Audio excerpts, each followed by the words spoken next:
Il s'agit ce matin du psaume 23. Bien sûr, c'est un message, nous le savons, qui est écrit par David, le roi David, qui a acquis quand même pas mal de sagesse. Mais pas assez, parce qu'ils seront toujours au combat, et il fait verser le sang, et il pêche. Mais je le redis, la particularité du roi David, c'est qu'il a été dans des péchés graves, mais il n'y a été qu'une seule fois. Il s'est repenti, et il n'est jamais retombé dans le même péché. C'est pour cela que c'est un homme selon le cœur de Dieu. Bien. Donc, ce psaume 23, nous le connaissons, je l'ai dit tout à l'heure, quelques-uns, moi compris, je l'ai appris par cœur, Mamouchka, dans la résidence Côte d'Or, tous les matins me le récitait, me le faisait réciter avec mon bol de choc à pic, là, c'était pas du choc à pic à l'époque, c'était le benko. Et elle me le disait, et je la voyais rayonner, même quand il pleuvait dehors, son visage rayonnait quand elle me récitait le psaume 23. L'Éternel est mon berger, je ne manquerai de rien. Si tu as manqué par le passé, ne t'inquiète pas, ça c'est une promesse. Il est mon berger. Et comme il est mon berger, je ne manquerai jamais de quoi que ce soit. C'est le passage le plus connu peut-être de la parole de Dieu, non pas des chrétiens, mais du monde. Le monde connaît, tous les païens connaissent le psaume 23. Vous dites le psaume 23, ils vont dire non, mais vous lui dites, mais l'Éternel est mon berger. Tu sais, le truc des verts pâturages. Ah, le truc des catholiques, là. Bon, si tu veux, c'est le truc des chrétiens. Pas que des catholiques, ni des évangélistes, ni des protestants. Mais nous sommes chrétiens avant d'être un mouvement. Le monde nous a désignés comme mouvement. Nous nous désignons nous-mêmes pour nous reconnaître, entre guillemets, comme étant des mouvements. Mais le premier mouvement et le seul mouvement que Dieu a créé, c'est le mouvement de Christ, les chrétiens, jusqu'en l'an 300 où les hommes ont commencé à mettre un peu leur grain de sel et ont appelé ça religion. Donc ce passage est très très connu. Vous savez que psaume, c'est une erreur de dire que les psaumes ont été écrits par David. Je vous apporte aussi un peu de culture biblique. David a écrit plusieurs psaumes, mais pas tous. Salomon en a écrit quelques-uns. Les psaumes de Asaph, ça vous parle? Plusieurs ont écrit les psaumes, les descendants de Corée aussi. Aman, Moïse a écrit quelques psaumes. Le livre des psaumes est une compilation, d'accord?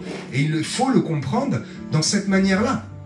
Tous les psaumes ne sont pas du même auteur et à la même période, à la même époque. Donc il ne faut pas lire les psaumes comme étant simplement un livre poétique, un livre que l'on chante.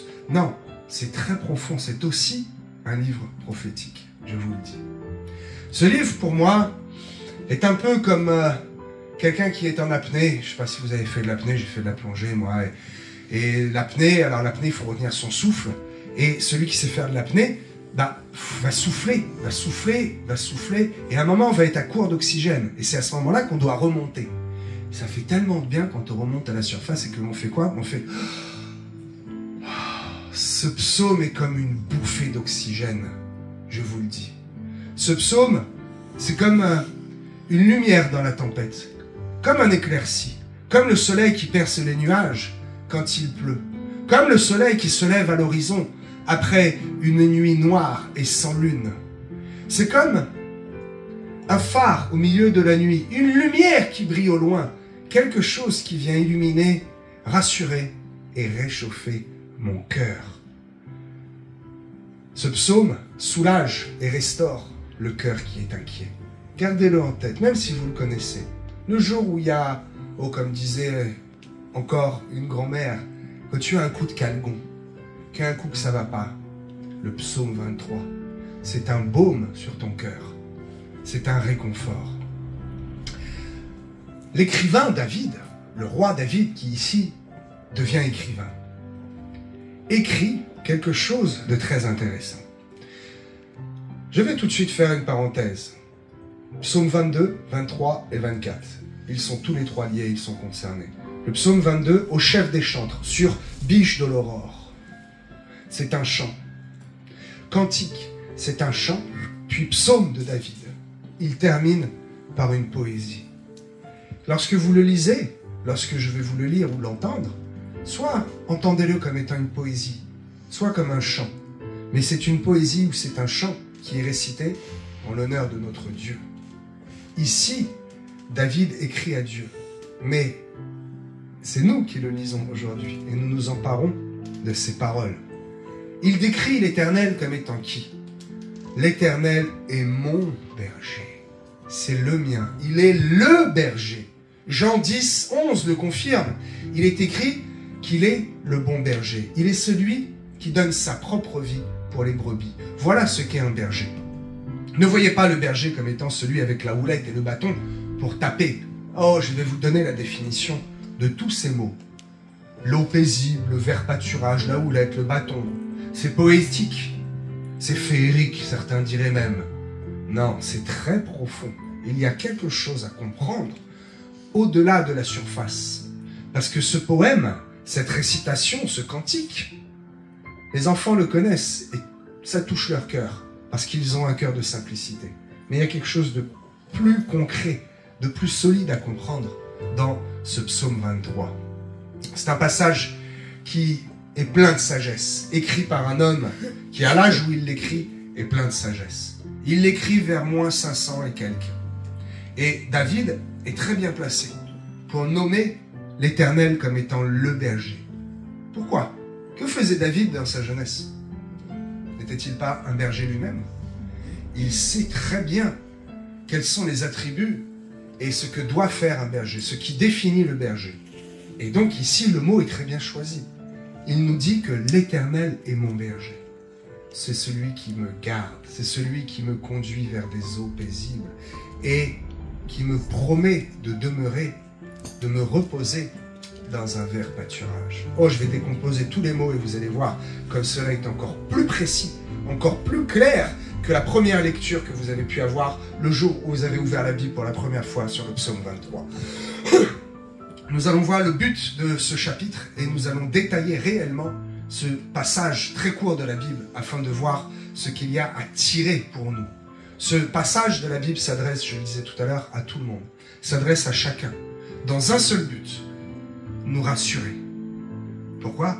Parce que l'humain, la femme, l'homme, l'enfant, nous avons, c'est dans notre nature, nous avons besoin d'être rassurés. Nous avons besoin, de temps en temps, d'être pris dans les bras et d'entendre une voix qui nous dit « Ma fille, mon fils, tout va bien, ne t'inquiète pas. » Les médecins t'ont dit ça, j'ai prévu autre chose. Le monde dit ça, ne t'inquiète pas, j'ai prévu autre chose. Les circonstances montrent que, ne t'inquiète pas, tout va bien, l'Éternel est mon berger. Alors, il est mon berger. Ce psaume s'adresse uniquement à ceux qui le reconnaissent comme étant leur berger. Si vous êtes rebelle à la houlette et au bâton, si vous êtes rebelle à ce que dit l'homme de Dieu, à ce que disent les ministres de l'Évangile, à ce que disent les bergers qui sont sur terre, ce verset, ce chapitre ne vous concerne pas, puisque vous ne reconnaissez pas les bergers. Pour être dans cette promesse, parce que c'est une promesse, comment ça termine? J'habiterai dans la maison de l'Éternel. Il me bénira tous les jours de ma vie. Pour être dans cette promesse, il faut reconnaître que l'Éternel est mon berger et que l'Éternel envoie des bergers pour vous parler, mes amis. Si vous ne vous laissez pas guider un tant soit peu par la houlette et le bâton, alors toutes les promesses ne sont pas pour vous. Que nous promet-il? Il nous promet le repos, il nous promet la paix, il nous promet la restauration. Il nous promet au travers de la restauration, le mot en fait, la restauration c'est de nous redonner des forces. Il nous promet la justice, il nous promet la droiteur et il nous promet que nous habiterons au futur dans la maison de l'Éternel jusqu'à la fin de mes jours. Et j'insiste sur la version seconde 1910. D'autres disent, je ne sais plus, j'ai lu d'autres versions et vous ne comprenez pas bien. Et ici, la fin de mes jours, je vous le dirai tout à l'heure, mais je vous le dis déjà, la fin de mes jours, c'est en fait l'éternité. Ce n'est pas la fin de mes jours terrestres, c'est la fin des jours, version éternité. Ici, ce qui nous est promis, c'est le paradis, n'est-ce pas? Ce que nous appelons le paradis, mais ce que je préfère appeler doctrinalement la cité céleste.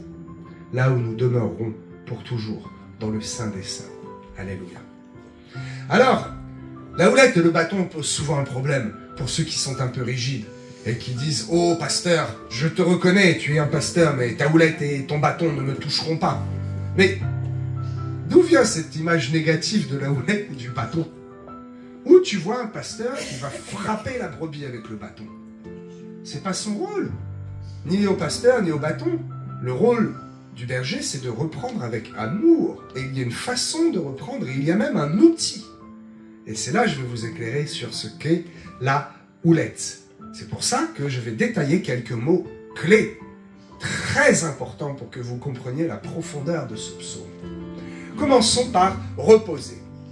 Il me fait reposer dans de verts pâturages.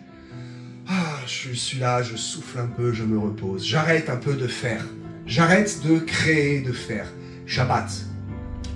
Le mot, encore une fois, un peu mal compris. Hein, l'Éternel, Dieu se reposa. Au 7e jour, Dieu se reposa. De quoi il se reposa? Tu crois que Dieu est fatigué, toi? Dieu se reposa. Dieu Shabbat. Dieu arrêta de créer. Tu vois la différence entre se reposer et arrêter de créer. Là, c'est encore un autre repos. Ici, le mot est important. Un chapa, qui signifie se coucher, s'étendre. Tu vois la différence entre se reposer, arrêter de faire une pause, et se coucher, s'étendre auprès de Dieu. Poser sa tête sur les genoux de Jésus. Voyez-vous la différence? Quand vous vous reposez, vous vous asseyez un peu ici ou un peu là, on fait une pause. Vous n'êtes pas vraiment en danger, vous êtes toujours prêt à repartir, on est vif, on est là, on arrête juste de faire. Non, non, non. Chapa. Je m'arrête totalement et je me mets en position de vulnérabilité parce que je suis couché. Le vrai repos de la nuit se fait coucher. Vous avez déjà vu quelqu'un qui dort debout ou dans une chaise, on dort très mal, on ne se repose pas. Le vrai repos se fait allongé. C'est bien ici la signification de « il me fait reposer », il me fait m'étendre, il me fait me coucher dans de verts pâturages. On imagine, vous l'avez vu le visuel, hein, il est pas mal le visuel, et ça s'approche, je pense, c'est une bonne vision de ce qu'est ces verts pâturages. Mais le mot, dans notre esprit, nous ne le comprenons pas comme il faut, encore une fois. Le vert et le pâturage. Desh, na. L'herbe verte, l'herbe fraîche, l'herbe des champs qui est fraîche. Si nous sommes des brebis, nous allons nous nourrir de cette nourriture qui est fraîche, nous en avons besoin. Non pas d'un foin qui est stocké, qui est sec. Non, il est bon pour une brebis d'avoir quelque chose de frais sur lequel s'étendre. Une belle prairie. Vous imaginez mieux qu'un gazon, comme un terrain de golf, tu vois? Vous avez déjà vu un terrain de golf? C'est magnifique. On aimerait pouvoir s'étendre dedans. Hein. J'aimerais un jour me rouler, faire des roulades sur un terrain de golf, mais c'est pas possible. Eh bien, cette prairie, ce vert pâturage, c'est ça. Donc le vert signifie herbe fraîche. Et le mot pâturage, c'est là où il y a une confusion. Et c'est là où la traduction reste simple et reste poétique, mais ne va pas en profondeur. Le vrai mot textuel, l'hébreu naha, signifie la demeure, la maison du berger. Qui est le berger? L'Éternel est mon berger. Où est sa maison? Elle est au ciel. Il nous a préparé une place. Et dans cette maison, dans cette place où nous allons y demeurer, il me fait reposer dans de verts pâturages. Nous reposons déjà dans la maison du berger. Mais attendez, je vais vous parler tout à l'heure du temps. Qu'est-ce que tu dis, pasteur? Ce n'est pas une promesse future. Cette promesse future arrive, c'est confirmé. Mais déjà en esprit, notre repos se situe où? Dans les verts pâturages. Non pas cette prairie et ce terrain de golf. Dans ce pâturage qui est Nahar, la demeure du berger, la maison du berger. Voyez-vous l'importance de comprendre l'enchaînement des mots et les détails de ce psaume. Les eaux paisibles, maïm, mayaïm ou maïm, c'est une eau paisible qui signifie la quiétude. Nous aurons toujours de l'eau à disposition. De l'eau ici, ce n'est pas seulement l'eau pour hydrater ma gorge, c'est l'eau de la parole, la présence de Dieu permanente. Et au travers de la signification dans le livre, n'est-ce pas, de l'eau, nous comprenons que dans cette prairie, dans cette Naha, dans la maison de Dieu, dans laquelle nous sommes allongés, reposés, paisibles, nous avons accès en permanence, et nous aurons accès en permanence à l'eau qui est la parole de Dieu. Dans ce repos, nous devons demander à Dieu des explications profondes sur la parole. Dans ce repos futur, de quoi vous croyez qu'on va parler de quoi à la Cité Céleste? Des dernières sorties, de la dernière belle voiture, de ce monde, mais ce sera oublié. On pourra s'en souvenir, on aura accès à tout, mais je pense réellement que nous aurons autre chose à faire. C'est comme si on te donne une entrée pour Walt Disney, et pendant Walt Disney, tu es là en train de penser au petit manège qui tourne en rond qui est à Saint-Sever, là. Mais non, ce manège, c'était bien à l'époque où tu étais ici. Mais maintenant, tu es dans une autre époque. Et donc, quand nous serons là-haut, nous parlerons de quoi? Nous parlerons des mystères profonds que nous n'avons jamais pu encore explorer dans la Bible. Nous parlerons de cette eau qui est l'eau de la parole. Au commencement était la parole et la parole était Dieu. Donc cette eau Maïm, c'est la possibilité en permanence de pouvoir avoir accès au mystère de la parole de Dieu. Voilà ce que nous promet ce psaume. Et encore une fois, c'est au présent. Ce n'est pas au passé, ce n'est pas quelque chose qui va venir. C'est là. Il me fait reposer maintenant. Il me dirige près des eaux paisibles. Il restaure mon âme. Il me renforce. Il me rend fort. Il m'élève. Alors maintenant, passons un peu, parce que je pourrais détailler chaque mot. Je ne vais pas vous faire de cours d'hébreu. Non, je ne suis pas professeur, je suis pasteur. Et ce qui nous intéresse maintenant, ce sont ces deux mots qui posent problème à quelques-uns qui sont un peu rigides. La houlette et le bâton. Commençons par la houlette. Shébet. Oh, je trouve le mot joli. Shébet. Me fait penser à Shabbat. Rien à voir. Shébet. C'est en fait le bâton du berger. La houlette, pour les anciennes générations, vous savez, c'est ce bâton un peu en forme comme ça, où il a une forme spéciale. En fait, c'est un bâton très long qui a un crochet, au moins un crochet au bout, qui a une forme particulière, et ce bâton a une destination. Jamais, jamais, ce bâton frappe la brebis. Ceux qui disent ça n'ont pas lu la parole de Dieu. Parce que le berger qui frappe une fois la brebis avec la brebis aura peur de la houlette. Et ce bâton ne pourra plus jamais remplir son rôle. Et le bâton a un rôle. C'est d'abord, aux yeux du monde, aux yeux de l'extérieur, ce qui identifie le berger. Eh oui. Le berger est identifié parce que, pas seulement son manteau, tout ça, avec des longs poils, mais celui qu'on voit de loin marcher avec les moutons, comment est-ce qu'on ne le confond pas avec un kidam, un passant? Parce que celui-là porte la houlette. C'est un signe de reconnaissance de qui il est et du manteau et du mandat qu'a le berger. Dieu lui a donné cet outil. Dieu lui a donné la houlette. Et c'est un mot, shébet, très étrange en hébreu. Parce que, et là on va commencer à rentrer dans quelques mystères, je ne peux pas tout vous expliquer parce que moi-même je n'ai pas la réponse. Mais le mot est utilisé pour désigner autre chose que ce morceau de bois. Alors là, je pense que je vais en surprendre plus d'un. Shébet, le mot est utilisé pour désigner les 12 tribus d'Israël. À de nombreuses reprises, le mot tribu est traduit par tribu. Mais l'hébreu, les textes originaux, les rouleaux, il est écrit Shébet. Il est écrit houlette. C'est bizarre, n'est-ce pas? Je vais vous détailler ça dans un instant. Pourquoi? Encore une fois, je vais faire une petite parenthèse sur l'importance de ne pas se laisser aller dans la mauvaise traduction ou des compréhensions qui peuvent être tout simplement humaines. Parce que moi-même, je suis tombé dessus et j'ai dit ça, il y a un truc qui ne va pas. Je n'arrive pas à faire la relation. Je tape le mot « houlette » pour voir un peu dans la Bible où on trouve ce mot, qui est un mot assez rigolo, « houlette », c'est rigolo à dire la houlette. Et donc je tombe sur ce verset dans Zacharie chapitre 11, verset 7. Peut-être est-il possible de l'afficher, peut-être je l'ai même... voilà, je l'ai. Zacharie 11, je l'ai même souligné. Alors je me mis à paître les brebis destinées à la boucherie, assurément les plus misérables du troupeau. Ouais, c'est une prophétie assez compliquée à expliquer, c'est pas le thème de ce matin. J'appellerai l'une grâce et j'appellerai l'autre union. Mais de quoi s'agit-il? De ces deux houlettes. Je pris deux houlettes, l'une grâce et l'autre union. Je pris deux houlettes. Alors, donc il y a deux houlettes. Donc la houlette du berger peut être brisée, parce qu'après elle est brisée, et la houlette s'appelle grâce, ou union. Alors je pars sur une piste, et en fait, union c'est pas mal, je vais vous expliquer. Mais grâce, ça colle pas, ça ne colle pas.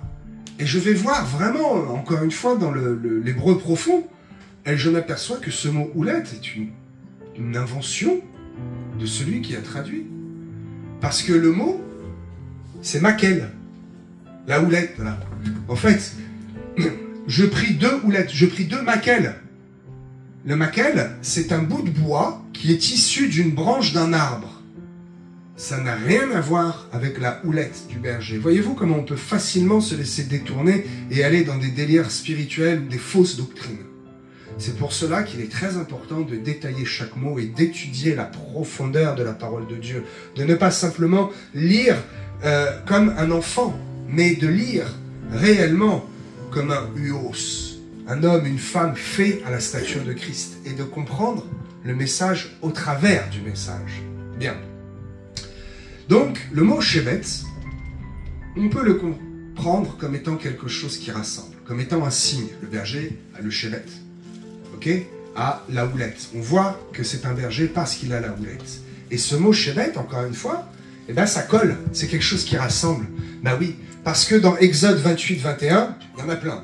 Mais j'ai pris cet exemple-là pour vous donner aussi encore un peu de culture biblique. Il est écrit, il y en aura 12 d'après les noms des fils d'Israël. Elles seront gravées comme des cachets, chacune avec le nom de l'une des 12 Shevet.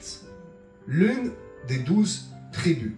Le mot utilisé par houlette est aussi utilisé pour désigner les tribus d'Israël. Et les 12 tribus forment une seule tribu. Lorsqu'elles sont assemblées, elles sont le peuple de Dieu. N'est-ce pas? J'ai pris cet exemple pour encore une fois faire une parenthèse. Il s'agit ici des 12. C'est les 12 pierres qu'il y a sur le pectoral du grand sacrificateur. La sardoine, la topaze, le saphir, le diamant et tant d'autres. Je l'explique encore une fois dans le livre Les symboles bibliques. Chaque signification de pierre correspond aux caractéristiques d'une tribu. Et lorsque les tribus sont ensemble, lorsque l'on parle des tribus, ce mot c'est Shevet. Parce que quoi? Parce que lorsqu'elles sont assemblées, elles sont sous l'égide et elles sont visibles comme la houlette du berger. Donc on comprend que la houlette c'est bien plus que un bâton un peu tordu au bout avec un crochet. La houlette, c'est ce qui unit, c'est ce qui rassemble. C'est comme une bannière où toutes les brebis se réunissent sous la houlette du berger.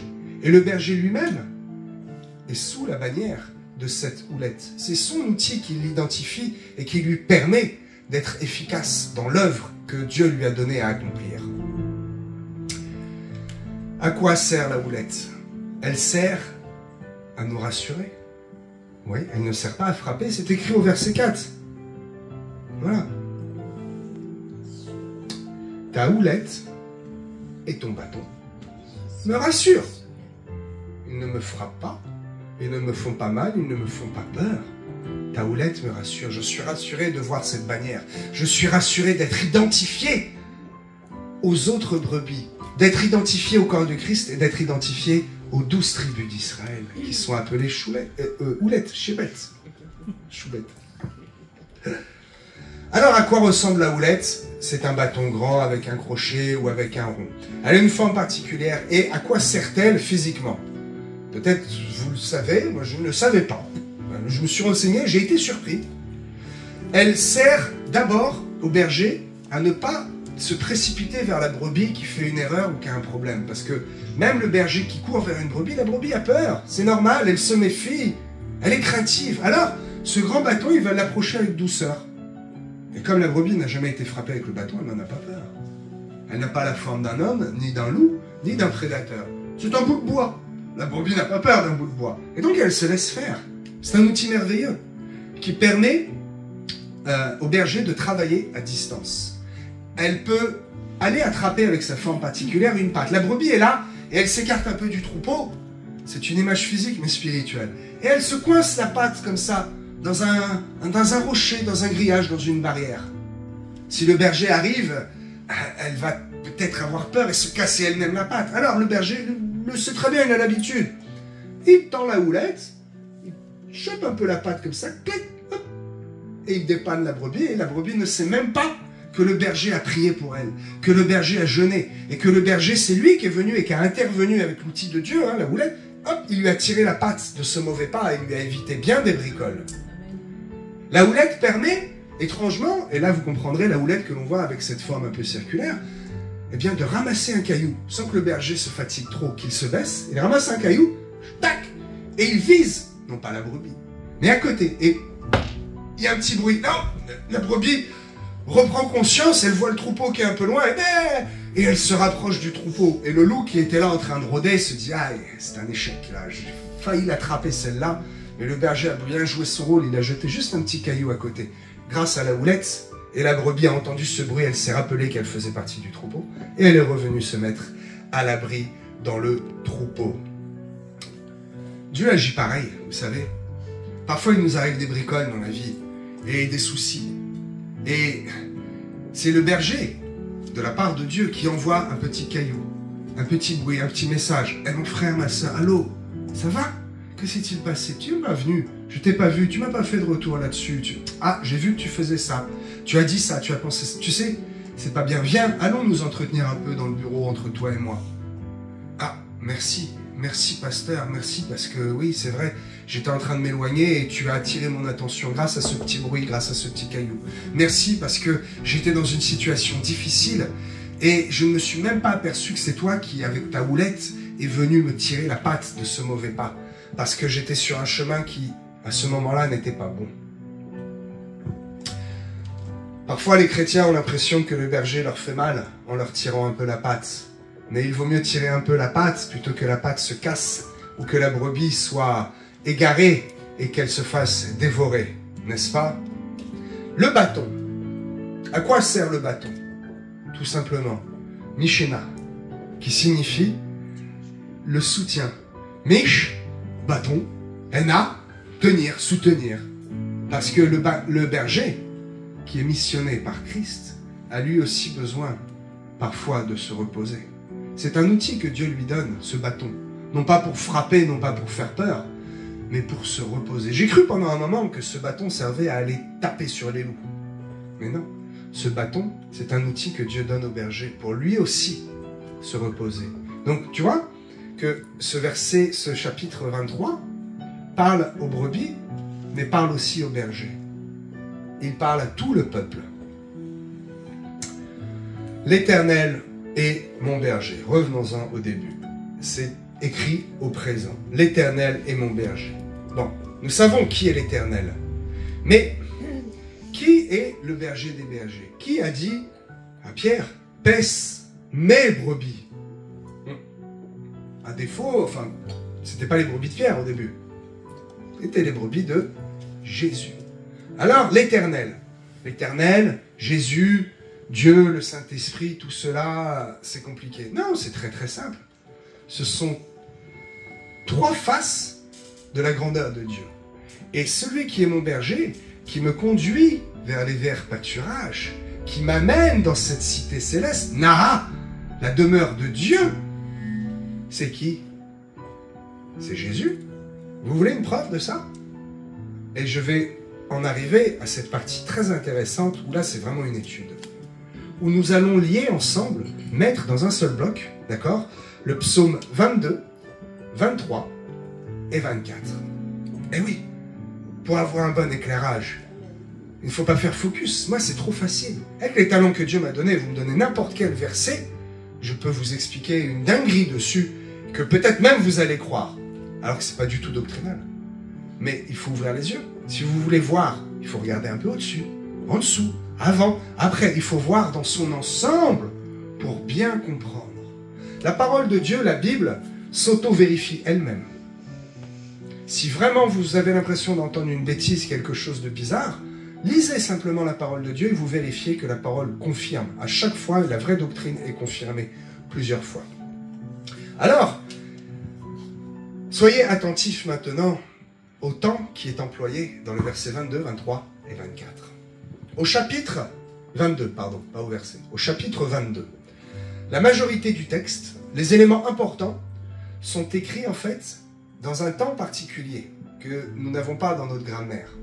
La grammaire française et les déclinaisons françaises ne sont pas comme le grec ou l'hébreu, c'est plus compliqué. La Bible appelle ça « kal », c'est-à-dire c'est une définition d'un temps particulier. Ce temps-là est appelé le temps parfait, qui désigne une action C'est vraiment particulier. Ce temps qui est utilisé au chapitre 22, mon Dieu, pourquoi m'as-tu abandonné? Là-bas, Labashtani. Ce sont les paroles que Jésus dit. M'as-tu abandonné? C'est très particulier comme temps, parce que c'est un temps qui est appelé le parfait, qui désigne une action dans le passé, mais qui a une conséquence continuelle, qui continue en fait de se dérouler. Je ne sais pas si j'arrive à exprimer, vous arrivez à comprendre ce que je veux dire? C'est quelque chose qui a eu lieu et qui continue à avoir de l'efficacité. Quelqu'un qui a eu une cicatrice, et cette cicatrice continue de titiller un peu, de faire mal et d'être là. Elle me rappelle ce qui s'est passé dans le passé. Ok? Au chapitre 23, la majorité est écrite, les trois quarts, au présent. Le mot présent, le temps présent est appelé participe actif. Je ne sais pas si en français ça existe, je ne crois pas. Participe présent, c'est ça qu'on dit en français. Je suis vraiment pas bon en grammaire, hein, et je n'ai pas honte de le dire. Mais tout ce que je vous dis là, si vous trouvez que c'est intelligent et que c'est bien tourné, c'est encore une fois la preuve que c'est pas mon intellect et c'est pas moi qui le dis. C'est le Saint-Esprit qui m'a inspiré. Le temps, au chapitre 23, est appelé participe actif. C'est-à-dire que c'est encore plus fort que le présent. C'est un présent continuel. C'est un présent qui est valable à chaque fois où vous relirez ça. Le psaume 23, il y a une puissance dans le psaume 23. Pourquoi? Parce que le temps qui est utilisé est un temps qui parle à chaque fois que vous le relirez. C'est-à-dire que ce psaume, qui a été écrit en moins 560, un truc comme ça, donc il y a 2500 ans, parlait au moment où David l'a écrit. Parlait au moment où, en 397, au concile de Carthage, où ils l'ont lu. Parlait à tous les lecteurs, dans n'importe quelle époque, qui l'ont lu. Ce temps particulier touche les cœurs, parce que c'est une forme d'expression qui n'existe que dans l'hébreu ancien, et qui est difficile à expliquer aujourd'hui. Donc nous avons vu 22 le passé, 23 nous sommes au présent, et nous avons une promesse au verset 24. C'est encore une fois les versets les plus importants, d'accord? Le chapitre 24. Les versets du chapitre 24 nous parlent d'une promesse au futur, cette fois dans un mode que nous connaissons, l'imparfait. L'imparfait désigne une action future qui n'a pas encore eu lieu, mais qui est une promesse et qui, une fois qu'elle aura lieu, va continuer de se dérouler. Vous voyez? Est-ce que je ne vous ai pas perdu, ça va? Ces trois temps sont particuliers. Le passé, désigné comme étant parfait, est une action qui a eu lieu et qui a encore des conséquences aujourd'hui. Le présent est un présent particulier qui nous parle et parlera à chaque fois que vous le lirez. Peut-être que vous ne serez pas autant concerné par le chapitre 22 et 24, mais le chapitre 23, quand vous le lirez, la façon dont cela a été rédigé, ça touche encore nos cœurs aujourd'hui. Même si la traduction a été un peu bougée, la façon dont c'est écrit, ça nous parle. Et le verset 24, c'est une promesse certaine qui arrive, et une fois qu'elle sera arrivée, elle continuera. Ce n'est pas que vous êtes au McDo et vous savez qu'on vous a promis le coca et que le coca va arriver. Le coca, il arrive, vous le buvez, c'est pas bon le coca, c'est vrai, c'est un mauvais exemple. Le Fanta. Mais c'est consommé, il n'y a plus, ça y est. Non, ce qui est promis ici va arriver, va demeurer, et va continuer à demeurer. D'accord? Il faut que vous compreniez que si j'ai mis en relation ces trois chapitres,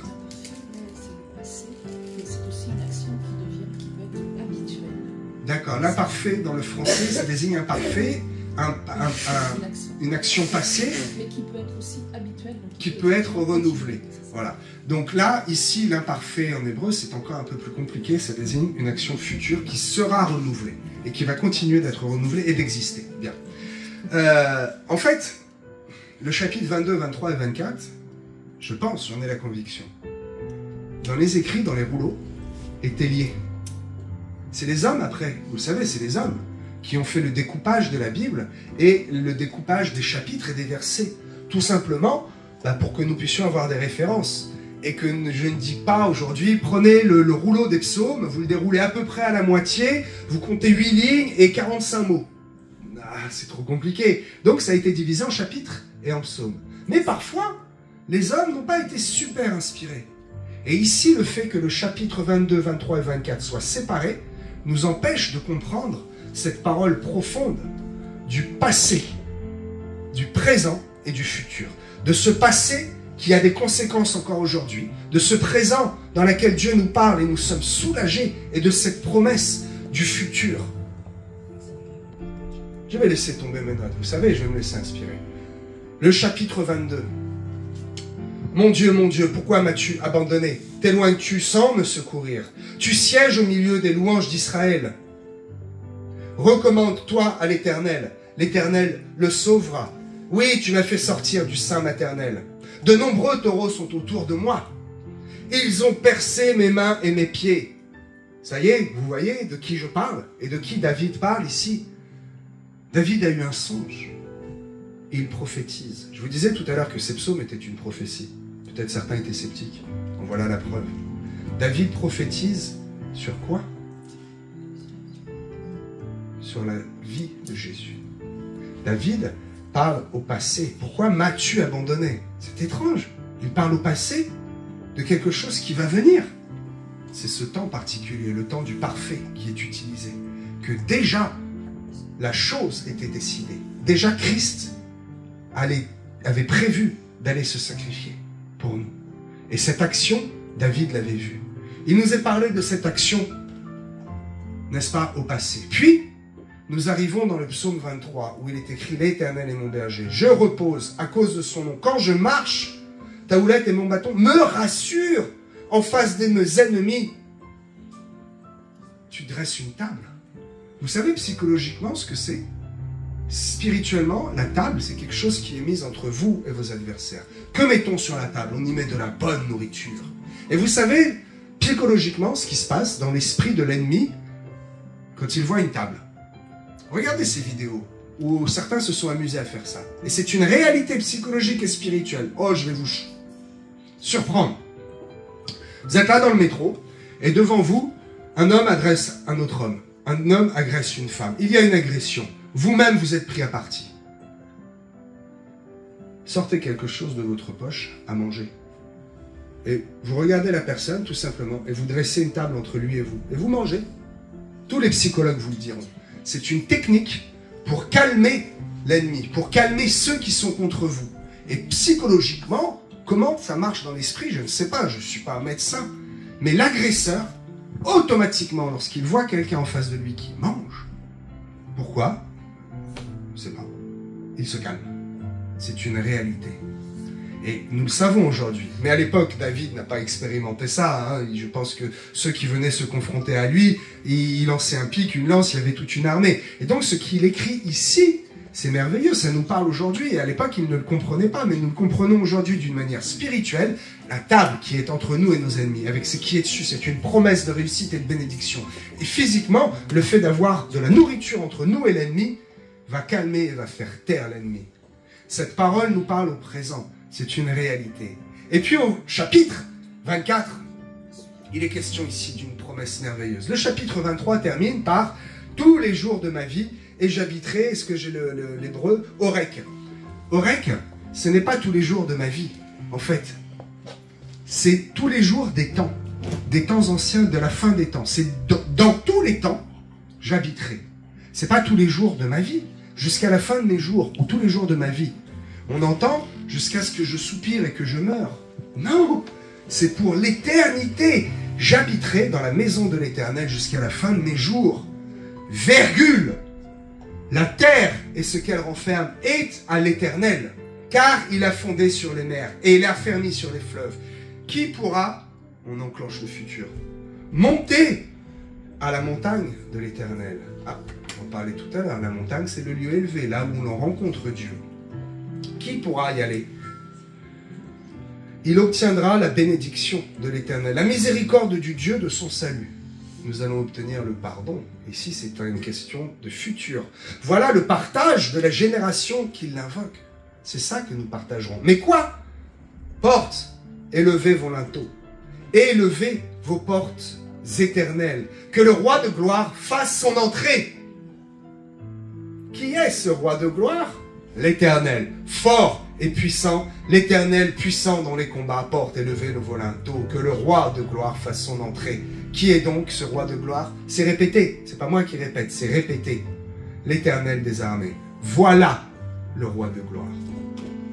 David ici peut-être n'en prend pas la pleine conscience, mais il nous parle de ce qui s'est passé, le sang de Christ, qui a une conséquence aujourd'hui et nous permet de marcher dans de verts pâturages, de nous reposer, de nous allonger complètement maintenant sur des pâturages que Dieu nous donne dans la maison du berger. Et comme nous avons ce comportement-là, alors nous habiterons pour l'éternité dans la maison du berger tous les jours de ma vie, tous les jours au REC. Et la continuité, il ne faut pas séparer ces trois chapitres. La continuité, c'est que nous allons voir les portes qui vont s'élever. Nous allons voir que nous allons être jugés par un jugement de grâce et de miséricorde par le Dieu de mon salut. Voilà le partage de la génération qu'il invoque, de notre génération. Voilà ce qui arrive, mes amis. Nous allons voir le roi des rois, le roi de gloire, être couronné et nous habiterons dans la maison du berger pour l'éternité jusqu'à la fin de nos jours. Voilà le message que Dieu avait à cœur pour vous ce matin.